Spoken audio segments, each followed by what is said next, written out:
যারা কোরবানি দিবে, রাসূল আকরাম সাল্লাল্লাহু আলাইহি ওয়াসাল্লাম তিনি বলেছেন, হাদিসটি সহিহ মুসলিমে রয়েছে, রাসূল আকরাম সাল্লাল্লাহু আলাইহি ওয়াসাল্লাম তিনি বললেন যে তোমাদের মধ্যে যারা কোরবানি করবে তারা যেন জিলহজের চাঁদ দেখার পর থেকে কোরবানির আগ পর্যন্ত তারা হাতের নখ এবং চুল এগুলো যেন না কাটে।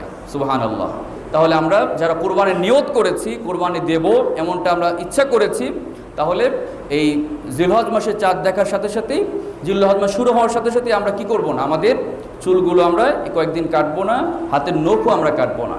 এর কারণও রয়েছে, উলামায়ে কেরাম বলেছেন এই বিধানের গুরুত্বপূর্ণ একটি কারণ রয়েছে যে আল্লাহ সুবহানাহু ওয়া তাআলা এই বিধানের মাধ্যমেও তার বান্দাদেরকে নেকি দিয়ে ভরপুর করে দিতে চান। সুবহানাল্লাহ।